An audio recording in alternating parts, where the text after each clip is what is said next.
तो आज है 11 जनवरी।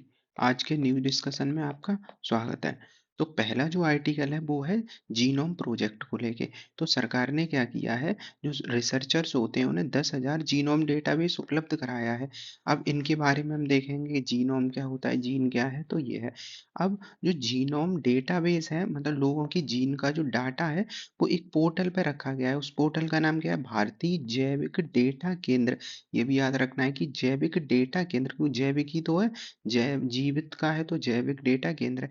तो यह जीनोमिक डेटा को संग्रहित करेगा और उस तक पहुंच प्रदान करेगा, जो आनुवांशिक विविधताओं का पता लगाने के लिए सटीक जीनोमिक टूल विकसित करने में मदद करेगा। सरकार कर क्या रही है कि आनुवांशिक विविधताओं का पता लगाने के लिए टूल विकसित कर रही है कि भारत में अलग अलग क्षेत्रों में अलग अलग लोग होते हैं, उनकी विविधताएं अलग होती हैं तो बीमारी अलग होती है। अब हुआ क्या है, इसी के तहत एक और है, वो है क्या है, प्रोटोकॉल FEED। तो ये क्या है, framework for exchange of data protocols. तो इसे बायोटेड प्राइड बायोटेक प्राइड जो है, बायोटेक प्राइड दिशा निर्देश के तहत लॉन्च किया गया है।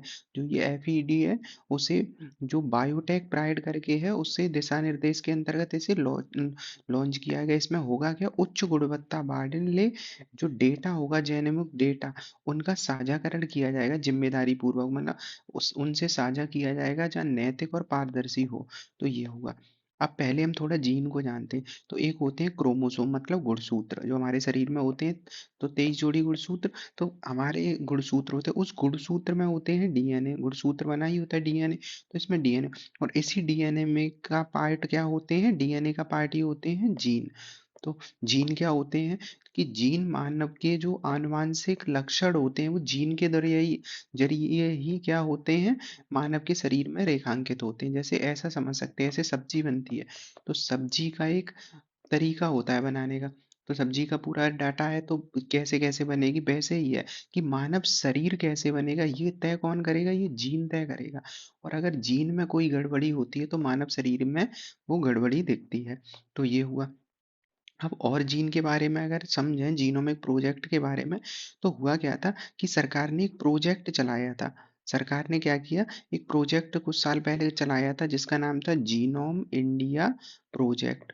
तो जीनोम इंडिया प्रोजेक्ट क्या था, जीनोम इंडिया प्रोजेक्ट था, एक ऐसा प्रयास था सरकार की, सरकार भारत के अलग अलग क्षेत्रों से, भारत के हर एक क्षेत्र से अलग अलग लोगों का DNA का पूरा नक्शा तैयार कर रही थी। मतलब क्या है, जीनोम का डेटा ले रही थी। तो जीनोम डेटा मतलब जीनोम में मतलब क्या, DNA का डेटा ले रही थी। अब DNA के डेटा सरकार इकट्ठा कर रही थी। उद्देश्य क्या था इसका, कुछ इसका उद्देश्य होगा। तो इसका उद्देश्य था भारत की विविधता को समझना। किसको, विविधता को समझना, क्योंकि भारत विविधतापूर्ण है। तो इस विविधता को समझना और बीमारियों से लड़ने का एक बेहतर तरीका तैयार करना। तो ये था इसमें। अब ना समझ में आए तो इसे ऐसे समझते हैं कि सोचो कि भारत एक किताब है, भारत क्या है, एक किताब है, और इंसान उस किताब का पन्ना है। तो इंसान क्या है, जो भारत के लोग हैं वो उस किताब का पन्ना है। अब जीनोम इंडिया प्रोजेक्ट का काम क्या है, वो पन्नों को पढ़कर ये पता लगाएगी कि कौन से पन्ने में क्या चीज लिखा है। मतलब पूरा किताब भारत है तो पन्ने अलग अलग क्षेत्रों से, तो वो पूरा किताब को एक तैयार करना है। इससे होगा क्या, जैसे अगर किसी को डायबिटीज है तो ये, या किसी को एथलेटिक्स वाले गुण हैं, तो ये सारी चीजें जीन से तय हो जाती हैं। तो वो जीन बता पाएंगे कि क्या है, कि अगर किसी को मीठा नहीं खाना है शुरुआत से ही और उसके जीन में ये लक्षण है कि उसे डायबिटीज आसानी से हो जाएगी, तो सरकार जीन के जरिए, प्रोजेक्ट के जरिए क्या होगा, सबका डाटा तैयार होगा। तो डॉक्टर पहले से ही बता देगा कि ये बीमारी हो सकती है, तो उससे पहले से ही इंसान बच जाएगा। तो ये है इसका मेन है। तो जो क्या होगा, भारत की ये DNA डायरी की तरह ये काम करेगा। तो जो जीनोम होते हैं वो हमारे शरीर में DNA का पूरा सेट है। जो क्या है, ये जीनोम जो जीन है वो हमारे शरीर में DNA का पूरा सेट होते हैं। अब इन पे लिखा होता है, इन पे हर चीज लिखी होती है। जो जीन होते हैं ऐसा समझ सकते हैं कि जीन है, लगभग 22 से 24 हजार जीन है। तो इन जीन पे ही लिखा होता है, जैसे बालों का रंग कैसा होगा, शरीर का आकार कैसा होगा, बीमारी, ये सब कौन तय करता है, जीन ही तय करते हैं। अब एक प्रोजेक्ट है इसी में, जीनोम सीक्वेंसिंग सरकार चला रही। तो जीनोम सीक्वेंसिंग का मतलब क्या हुआ कि DNA को पढ़ना और उसे समझना कि उसमें क्या क्या खास बातें हैं। तो ये हो जाएगा इसमें। तो ये है। अब इससे फ़ायदा क्या मिलेगा? सरकार इसे अगर जीनोम प्रोजेक्ट को बना देगी तो बीमारियों का पता लगाना आसान हो जाएगा। जैसे मान लो कोई एक विशेष इंडिया का क्षेत्र है, वहाँ पे कोई विशेष बीमारी चलती है, तो वो उनके जीन में है, तो सरकार उसे पहले से पता चलेगी और पूरे भारत में ना चला के वो विशेष योजना उसी क्षेत्र में चलाई जाएगी, तो ये भी हो जाएगा। तो इंसान की चूँकि संरचना अलग-अलग होती है, तो वो अलग-अलग हो जाएगा। तो कैंसर, डायबिटीज़ और जो बीमारियां हैं उनका पहले से पता लगाया जा सकता है सबका। तो ये है इसका मेन है। तो अब अगला देखें इसमें से, तो है अगला क्या है इसमें कि व्यक्तिगत स्वास्थ्य सेवा में क्रांतिकारी बदलाव होंगे। कम लागत में निदान हो जाएगा, क्यों? सबके पास पहले से जानकारी है डेटा की, तो हमारे शरीर में कौन सी बीमारी हो सकती है सारे राज पहले से पता होंगे। तो ये है। अगला है जैविक अर्थव्यवस्था का विकास हो जाएगा। तो अर्थव्यवस्था का विकास हो जाएगा, जैविक अर्थव्यवस्था क्यों? क्योंकि सबका जीन का होगा। तो ये है। अनुसंधान को प्रेरणा मिलेगी, तो अनुसंधान होगी। और मेन है कि स्वास्थ्य देखभाल में चेंज आएंगे, क्योंकि जीनोमिक डेटा एमआरएनए जो मैसेंजर होता है आरएनए टीके को विकसित कर सकेगा। और अगर टीका बनेगा तो व्यक्ति की पहचान होगी कि व्यक्ति का ये बीमारी है, तो वो खास टीका उसके लिए बनेगा या उस तरीके के लोगों के लिए। तो वो आनुवांशिक विकार है जो बचपन से ही बीमारियां होती हैं उनसे सहायक सिद्ध हो सकेगा। तो ये था जीनोम वाला, क्योंकि भारत में क्या है सभी अलग अलग तरीके के लोग हैं। तो ये है। ये प्रोजेक्ट चला कब था? तो कोरोना के दौरान ये जीनोम इंडिया प्रोजेक्ट चला था, 2020 में लॉन्च हुआ था। और इसी का उद्देश्य क्या है? वही जीनोम सीक्वेंसिंग तैयार करना। क्या? वो डायरी भारत की एक तरीके से। अगला है एनीमिया फ़ॉन। तो एनीमिया के बारे में तो हम जानते ही हैं। जब भारत में ज़्यादातर लोगों को कमज़ोरी का जो शिकार होते हैं, वो उनकी समस्या क्या होती है? एनीमिया। तो एनीमिया का मतलब होता है रक्त में जो हीमोग्लोबिन होता है उसकी क्या कमी हो जाती है। तो रक्त में जो आरबीसी होती है उस रक्त में हीमोग्लोबिन की क्या हो जाती है? कमी हो जाती है। इससे क्या होता है कि ऑक्सीजन ढोने की क्षमता कैसी हो जाती है? शरीर में कम हो जाती है और मनुष्य का शरीर कमज़ोर हो जाता है। तो उसी के लिए एक तकनीक विकसित हुई है एनीमिया फ़ॉन करके। तो एक कार्नेल विश्वविद्यालय उसके द्वारा ये विकसित करी गई थी तकनीक एनीमिया फ़ॉन। वो आईसीएमआर को दे दी गई है। और आईसीएमआर जो संस्था है भारत की, वो क्या करेगी? अब इससे एक प्रोग्राम डेवलप करेगी ताकि एनीमिया का बेहतर से पता लगाया जा सके और उसका इलाज सही से हो सके। तो ये है इसमें। तो यही लिखा है एनीमिया एक ऐसी स्थिति है जब क्या है आरबीसी की संख्या उसमें हीमोग्लोबिन की मात्रा कम हो जाती है। अब जो राष्ट्रीय स्वास्थ्य मिशन है उसके तहत डाटा आया था, उसके तहत बताया गया है कि 59% लगभग कह सकते हैं 60% किशोरियों और 57% महिलाओं में क्या है, और 67% जो बच्चे हैं 67% वो एनीमिया का शिकार हैं। तो ये है। अब इसके लिए सरकार ने एक मतलब एक प्रोग्राम भी चल रहा है, इसका नाम याद रखना है। तो ये लाइफ साइकिल प्रोग्राम है। इसकी अप्रोच क्या है? 6x6x6। तो ये क्या होगा? 6x6 में कि 6 लक्षित लाभार्थी समूह, 6 हस्तक्षेप और 6 संस्थागत तंत्र। तो ये इसके 6x6 मतलब ये पूछा जा सकता है 6x6 से ये क्या है, किससे संबंधित है? तो ये एनीमिया से संबंधित है। 6 लक्ष्य, 6 लाभार्थी और 6 क्या हो जाएंगे? लाभार्थी, 6 हस्तक्षेप और 6 लक्ष्य वाले आ जाएगा। अगला ध्रुव वाला है, ध्रुव एडवांस जो है लाइट हेलीकॉप्टर। तो ध्रुव एडवांस जो है वो लाइट हेलीकॉप्टर है। तो लाइट हेलीकॉप्टर वैसे ही पता चल रहा है हल्का है ये। तो सुरक्षा रिकॉर्ड इसका क्या है कि एचएएल ने दावा किया है कि जो ध्रुव एडवांस लाइट हेलीकॉप्टर है वो सेफ्टी में तुलना में जो विश्व के मानक है उनसे बेहतर, मतलब उनके बराबरी का है। तो ये दोहरे इंजन वाला, ये पूछा जा सकता है कि ध्रुव एडवांस जो लाइट हेलीकॉप्टर है ये कैसे इंजन का है? तो ये दोहरे इंजन वाला है। किसने? हिंदुस्तान एरोनॉटिकल लिमिटेड है एचएएल, उसी ने इसे निर्मित किया है। तो अगर निर्मित किया है हमने तो ये स्वदेशी रूप से विकसित है, तो ये एक बड़ी बात है क्योंकि हम ज्यादातर क्या करते हैं? आयात करते हैं। तो ये है। तो थल सेना और इन सब में काम करेगा ये, देख राख निगरानी आसपास ये। अगला है मेक्सिको की खाड़ी को लेकर। तो मैक्स अमेरिका वर्तमान में बहुत अलग अलग, पनामा को हमने देखा था, पनामा से लेने की बात कही है। कल के वीडियो में कनाडा को कहा है कि वो 51 में स्टेट बना लेंगे उसे। वैसे ही अब मेक्सिको की खाड़ी के लिए अमेरिकी राष्ट्रपति ने कहा है कि इसका नाम बदल कर क्या हो जाएगा? अमेरिका की खाड़ी का प्रस्ताव प्रस्तुत किया है कि अमेरिका की खाड़ी नाम रख दें। जो मेक्सिको की खाड़ी है तो अमेरिका, क्यों? क्योंकि इतना बॉर्डर तो अमेरिका का ही लग रहा है इससे। आधा बॉर्डर अमेरिका का, आधा मेक्सिको का है। तो मेक्सिको की जगह अमेरिका की खाड़ी हो जाएगी। तो ये है इसकी विशेषता। हम मेक्सिको की खाड़ी के बारे में देखते हैं। तो मेक्सिको की खाड़ी अगर देखें तो फ्लोरिडा जो जलमंडल वाला है तो ये वाला है फ्लोरिडा। तो फ्लोरिडा ये है, और उसके बाद यूकाटन प्रायद्वीप है। तो यूकाटन प्रायद्वीप कौन सा, ये वाला है एरिया यूकाटन प्रायद्वीप। तो फ्लोरिडा और यूकाटन प्रायद्वीप और क्यूबा, इन सब के बीच में ये स्थित है क्या, गल्फ ऑफ मेक्सिको। तो ऊपर की तरफ अमेरिका मिलेगा, ये मेक्सिको है, और मेक्सिको का ही ये वाला एरिया कहलाता है यूकाटन प्रायद्वीप। तो यूकाटन प्रायद्वीप इधर क्या है, क्यूबा है साउथ में, और इधर की तरफ फ्लोरिडा, ये अमेरिका का ही पार्ट है। और यहाँ पे क्या है, मेक्सिको की खाड़ी। अब यहाँ पे दो नदियां गिरती हैं, एक इधर गिर रही है रियो ग्रांडे नदी। तो एक रियो ग्रांडे नदी इधर गिर रही है, और ये वाली जो नदी इधर गिरेगी उसका नाम क्या है, मिसिसिपी का डेल्टा। तो मिसिसिपी जो गिर रही है वो इधर, और रियो ग्रांडे, तो दो गिर रही है मेक्सिको की खाड़ी में। अब मेक्सिको की खाड़ी इंपॉर्टेंट क्यों है इतनी, तो मेक्सिको की खाड़ी दुनिया में तेल खनिज भंडार के लिए जानी जाती है, मतलब दुनिया के सबसे बड़े तेल भंडारों में से एक मेक्सिको की खाड़ी में है, और खनिज भी है यहाँ पे।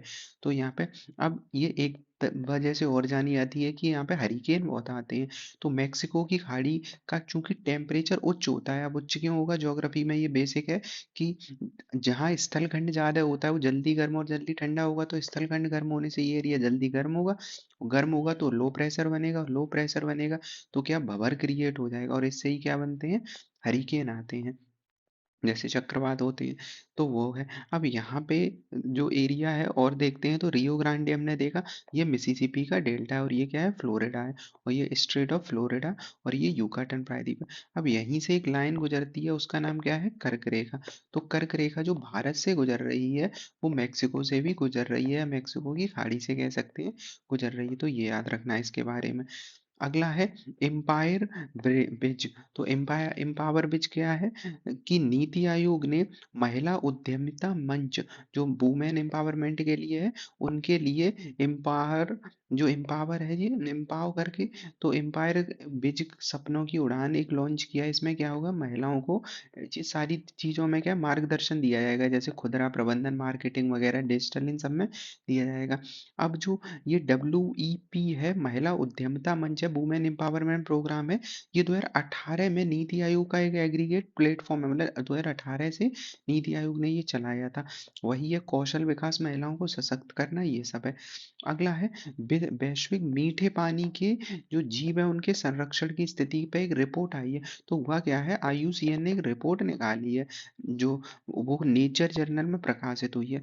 इसमें बताया, मतलब उन्होंने क्या किया, 23,496 जीवों पर अध्ययन किया है, और उसमें बताया कि मछली है, केकड़े हैं, झींगा है, इनकी संख्या में 25% ये विलुप्त होने की कगार पे आ गए हैं। मतलब कुल का 25% है वो विलुप्ति के कगार पे हैं। तो ये बताया गया है। अब IUCN की जो रेड डाटा लिस्ट होती है, उन्हीं के जीवों का इसमें अध्ययन किया गया था। तो IUCN रेड डाटा निकालती है, तो इसमें से बताया गया कि जो 23,496 पे इन्होंने रिसर्च की, उसमें से 4294 क्या है, विलुप्त होने की कगार पे हैं। तो मेन संख्या नहीं है, मेन है डाटा, कि IUCN ने ये निकाला है, और जो IUCN के बारे में हम देखेंगे कि किस एरिया के बारे में निकाला है। तो इम्पोर्टेंट क्वेश्चन इधर से बनेंगे। तो उस रिपोर्ट में कई एरिया की चर्चा है, जैसे कि है ये लेक विक्टोरिया की है। तो लेक विक्टोरिया के बारे में क्या है, कि लेक विक्टोरिया का पहले देखना है कि लेक विक्टोरिया है कहाँ पे। तो लेक विक्टोरिया की स्थिति है अफ्रीका में। अब अफ्रीका में लेक विक्टोरिया, अफ्रीका में इस वाले एरिया में मिलेगी। तो इनकी कंट्री पहले याद रखनी, कंट्री का नाम है TUK। अगर ट्रिक से याद करेंगे तो तुक, तंजानिया, युगांडा और केन्या।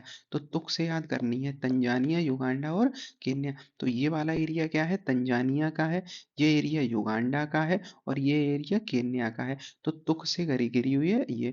अब लेक विक्टोरिया, नाम क्या लग रहा है, विक्टोरिया, विक्टोरिया महारानी का नाम हुआ करता था, जैसे महारानी एलिजाबेथ ब्रिटेन की विक्टोरिया। तो वो विक्टोरिया के इसी झील से एक नील नदी जो निकली है, वो व्हाइट नील निकली है। तो ऐसे याद कर सकते हैं कि जो महारानी हुआ करती थी वो व्हाइट हुआ करती थी, कि ब्रिटेन की है। तो यहाँ से जो नील नदी निकलेगी उसका नाम क्या हुआ, व्हाइट वाली नील। तो ऐसे याद कर सकते हैं इसे। तो विक्टोरिया झील हो गई। इसकी विशेषता क्या है, कि जो सुपीरियर झील अमेरिका की है, उसके बाद ये दूसरी मीठे पानी की सबसे बड़ी झील है, और उष्णकटिबंधीय झील भी है, क्योंकि ये 0 डिग्री के आसपास है। ये दिख रहा है इक्वेटर, ये निकली है, तो ये वाली लाइन इक्वेटर, मतलब 0 डिग्री है वो, ये इस पे काट रही है, थोड़ा सा ऊपर से। तो इक्वेटर पे तो उष्णकटिबंधीय झील है और मीठे पानी की सुपीरियर झील के बाद सबसे बड़ी झील है। तो ये है, और हमने देख लिया तीनों ओर से घिरी है, तुक से तंजानिया युगांडा घेरे, पर सबसे ज्यादा जो एरिया आता है वो तंजानिया का आता है। और यहाँ से कौन सी नील निकलेगी, तो व्हाइट नील निकलेगी। तो ये है, और ये भूमध्य सागर को छूती है। अगली झील की जो चर्चा है वो है लेक टिटिकाका की। टिटिकाका क्यों फेमस है, इसी रिपोर्ट में चर्चा की थी टिटिकाका की। तो लेक टिटिकाका बोलीविया और पेरू के तट पे है, मतलब तट पे मतलब सीमा पे है, बोलीविया और पेरू के तट पे। इसकी विशेषता है ये दुनिया की सबसे ऊंची नौकागम्य झील है, मतलब इससे ऊपर ऐसी कोई दुनिया में झील नहीं है जिसमें नाव चलती हैं, चल सकती हैं। तो ये दुनिया की सबसे ऊंची नौकागम्य झील है। और ये एंडीज पर्वत तो जानते ही हैं, दुनिया के सबसे लंबे माउंटेन्स है। ऊंचाई नहीं, ऊंचाई हिमालय की है, क्या है, एंडीज की श्रृंखला है वो सबसे ज्यादा ये लंबी है। तो एंडीज पे ये स्थित है और पेरू बोलीविया की सीमा पर है, और दक्षिण अमेरिका की दूसरी सबसे बड़ी झील है। तो पहली कौन सी है दक्षिण अमेरिका की, मैराकाइबो। मैराकाइबो कहाँ है, ये वेनेजुएला वाले एरिया में, जो भी देखेंगे। अगला एरिया का चर्चा इसमें की गई थी कि श्रीलंका का वेट जोन जो है आर्द्र वाला क्षेत्र, उस पर वो पश्चिमी घाट की भी है। अब पश्चिमी घाट की विशेषता क्या है, 6 राज्य हैं इसमें, ये पूरा एरिया है। पश्चिमी घाट में तमिलनाडु भी आता है, ऐसा लगेगा ना कि पश्चिमी घाट केरल तक होगा, क्यों कन्याकुमारी में यहाँ तक पढ़ते हैं हमेशा, पर पश्चिमी घाट में हम तमिलनाडु को भी जोड़ लेते हैं।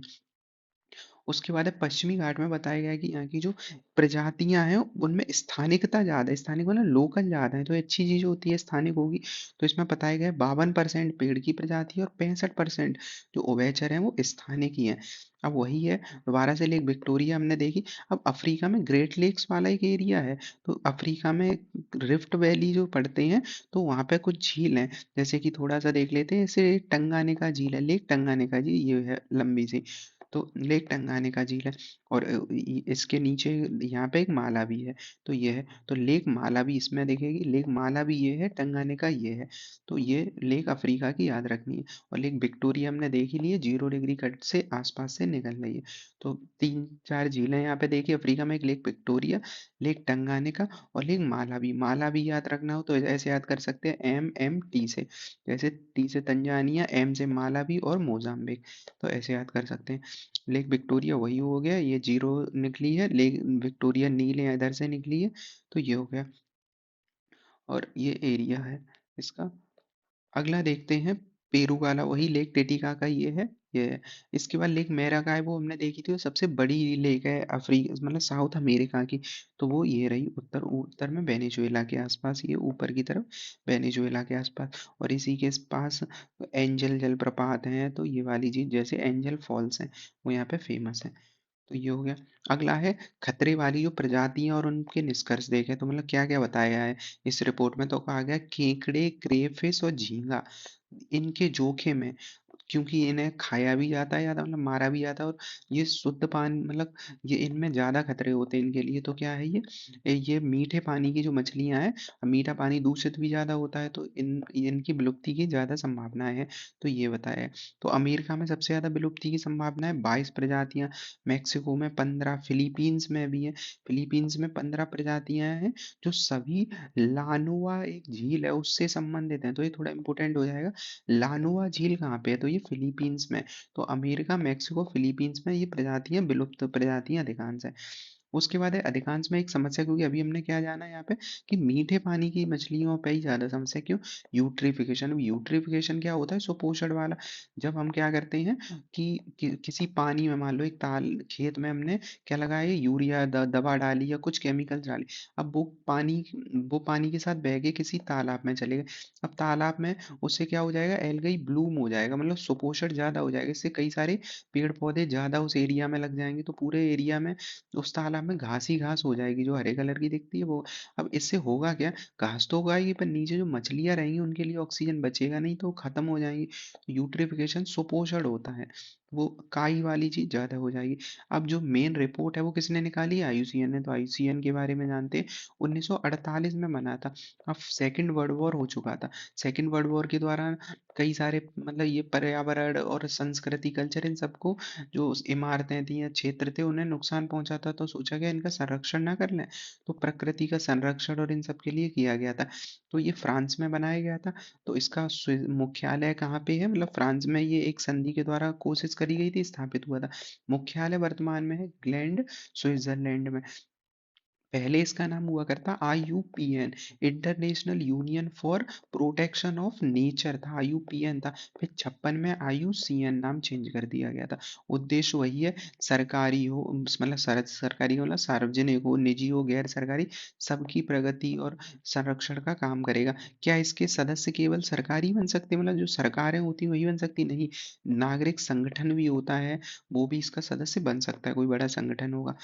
इनकी ये डाटाबेस भी है, ग्लोबल इन्वेसिव स्पीसीज होती हैं, तो वो आक्रमणकारी जो जन प्रजातियां होती हैं किसी जीव या पेड़ पौधे की, वो उनकी भी इनकी रिपोर्ट है एक। तो ये है 1964 से ये रेड लिस्ट वाला स्थापित किया था, रेड लिस्ट। अब इसमें ये 9 कैटेगरी में थ्रेटन कैटेगरी निकाली जाती है। इसमें जो ज़्यादा हमें पढ़नी होती है वो क्रिटिकली इंडेंजर्ड और वल्नरेबल है।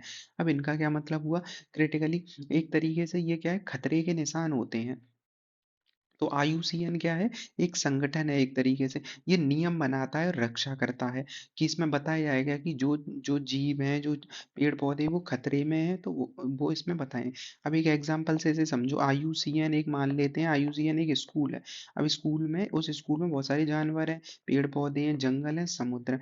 अब हर एक की एक परीक्षा ली जाती है कि कौन सा खतरे में, कौन सा सही, मतलब कौन सा फेल होने की कगार पे, ऐसे कई सारे बच्चे होते हैं। तो कौन सा फेल होगा, कौन सा पास होगा, कौन सा टॉपर है। तो जो फेल वाले होंगे उनको इन लिस्टों में रखा जाएगा, क्रिटिकली इंडेंजर्ड, इन सब में रखा जाएगा, ताकि उनकी ज़्यादा सुरक्षा कर सकें। तो ज़्यादा रख सकते हैं। तो ये है इसका मेन जो थीम होती है। तो IUCN है, तो ये पर्यावरण से हेल्थ रिपोर्ट टाइप का ये निकालता है कि जो ज़्यादा खतरे में होती है उनकी ज़्यादा सुरक्षित करी जाती है, ज़्यादा सुरक्षा की जाएगी। तो ये इसका मेन थीम रहेगा। अगला देखते हैं उत्तराखंड में। तो उत्तराखंड में अनियंत्रित सोप स्टोन है, हमने पिछले एक वीडियो में से देखा था, तो सोप स्टोन के बारे में। तो उत्तराखंड में सोप स्टोन है, उसका ज़्यादा खनन हो रहा है बागेश्वर वाले एरिया में। तो उससे भूमि धंस रही है, तो स्थानीय लोग को खतरा है, तो हाई कोर्ट ने वहाँ के बोला है ये। सोप स्टोन के बारे में एक बस रिवाइज कर लेते हैं। स्टीटाइट करके खनिज अयस्क है, उससे ये प्राप्त होता है। ये कौन सी चट्टानों में होगा? तो नॉर्मल सी बात है, आग्नेय और कायांतरित चट्टानों में तो होगा नहीं, अवसाद में ही होता है। तो वो क्या नाम है, अवसादी में ही तो होगा, वो कायांतरित वाले में। तो कायांतरित चट्टानों में ही पाया जाएगा, आग्नेय में मतलब नहीं होगा। तो कायांतरित वाले में होगा ये। और इसमें कई सारे कलर्स के हिसाब से दिखता है। और उत्पादन कहाँ होता है? प्रमुख उत्पादन चाइना हुआ, भारत हुआ, ये दो इंपोर्टेंट याद रखने। भारत में सबसे ज्यादा राजस्थान और उत्तराखंड में होता है ये। तो मेन है कायांतरित चट्टानों में ये पाया जाएगा, जो चेंज हो जाएंगी चट्टानें, मेन ये है। प्रयोग कहाँ होगा? बेबी पाउडर हो, इंडस्ट्री हो, सौंदर्य हो, फार्मास्यूटिकल हो, सब जगह पे ये यूज हो जाता है। अभिसरण जहाँ प्लेटें दो एक दूसरे से टकरा रही होती, ऐसे एरिया में ये ज्यादा बनता है, दो प्लेटों वाले क्षेत्र में। तो ये है। अगला है हरित हाइड्रोजन मिशन, इसे भी हम देख चुके हैं पिछले वीडियो में। तो 2023 में इसकी घोषणा की गई थी।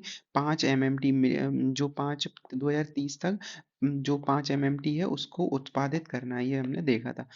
अगला है, इसमें एक थोड़ा अलग है, बस एक साइट कार्यक्रम है इसके अंतर्गत। तो साइट क्या है? Strategic intervention for green hydrogen transition. मतलब ये जो कार्यक्रम होगा, ये रणनीति करेगा, रणनीति बनाएगा, कार्यक्रम बनाएगा, और उससे संबंधित सही काम किए जाएंगे।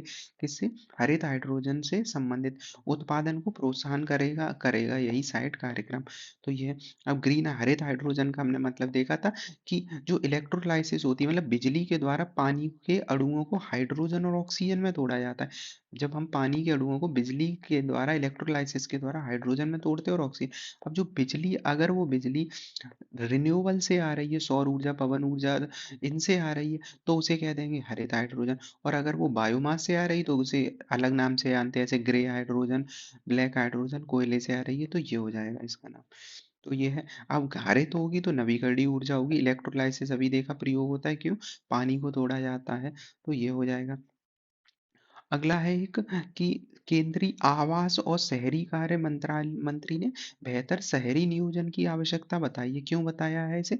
ये कहा है कि 2047 तक, मतलब भारत की आज़ादी को 100 वर्ष हो जाएंगे, तब तक 2047 तक 50% आबादी शहरों में ही रह रही होगी। अब शहरों में रह रही होगी तो हमारी तो पुराना इंफ्रास्ट्रक्चर है, वो सब बेकार हो जाएगा। तो जनसंख्या वृद्धि को वो झेल नहीं पाएगा, तो हमें नया चाहिए, मास्टर प्लान बनाना है नया, और उसकी अभी जरूरत है, वो है नहीं है शहरों में। और इसमें बताया गया है कि शहरों में जो झुग्गियां हैं उनका ज्यादा प्रसार है।